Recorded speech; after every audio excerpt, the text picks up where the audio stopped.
بسم اللہ الرحمن الرحیم. اس انیشیٹو کے بارے میں تھوڑا سا بتا دوں کہ کیا ریزن تھی جس کی وجہ سے اس کی بہت ضرورت محسوس ہوئی. تقریباً 50 کے قریب گورنمنٹ آف پنجاب کی مختلف اپلیکیشنز جو ہیں اس سے پہلے گوگل پلے اسٹور پہ اور ایپل اسٹور پہ موجود تھیں، لیکن صرف 9 ملین کے قریب ٹوٹل ڈاؤن لوڈز تھیں. اس کی ریزن یہ ہے کہ اگر کسی نے ایک سروس لینی ہے تو اپنے موبائل کے اندر مختلف ایپس ڈاؤن لوڈ نہیں کرتا. صرف کسی کا اگر سرٹیفکیٹ اس نے لینا ہے وہ اس کے لیے ایک علیحدہ لے، پولیس کی سروس کرنی ہے اس کے لیے ایک علیحدہ ایپ ڈاؤن لوڈ کرے.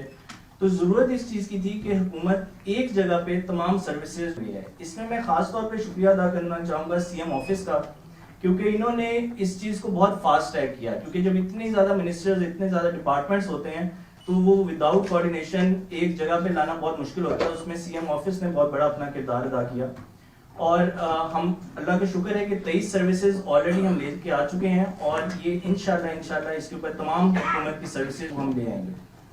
اس کے بعد ایک اور چیز جو ہم لے کے آنا چاہ رہے ہیں وہ یہ کہ جو پرائیویٹ سیکٹر، بہت سی سروسز ہوتی ہیں جو پرائیویٹ سیکٹر کی سروسز ہوتی ہیں حکومت نہیں دے پاتی، یا نہیں، وہ مینڈیٹری پرائیویٹ سیکٹر کا ہوتا ہے. تو ہم یہ چاہ رہے ہیں کہ اس پہ ایک ایکسپریشن آف انٹرسٹ لے کے پرائیویٹ سیکٹر کو بھی ہم اس پہ لے آئیں.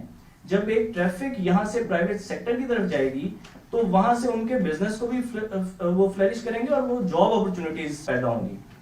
دیکھیں پچھلے 1.5 ماہ میں ہم نے بہت سی چیزیں ہیں، اس کے اندر ہم ایک چیز کا سب سے زیادہ خیال رکھ رہے ہیں. ہمارے 3 انیشیٹیوز ہیں ہی بہت زیادہ یوتھ سینٹرک، جس میں ایک ڈیجیٹل ہنر 2.0، ایک جو ویب 3.0 کی پنجاب پہلا صوبہ ہے جو ویب 3.0 کی اڈاپشن کے اوپر ایک روڈ میپ جو ہے بنا رہا ہے.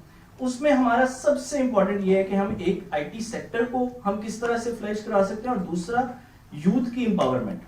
جو یوتھ امپاورمنٹ ہے وہ chairman P T I Imran Khan کا ایک ویژن ہے، پی ٹی آئی کا ویژن ہے، وزیر اعلیٰ کا ایک ویژن ہے. تو اس وجہ سے ہماری یہ کوشش ہے کہ ہمارے جتنے انیشیٹیوز ہوں اس میں یوتھ کی سکلز کی اپ اسکیلنگ ہو رہی ہو، اور ساتھ میں آئی ٹی سیکٹر جو ہے اس کو وہ فلرش کر رہا ہو.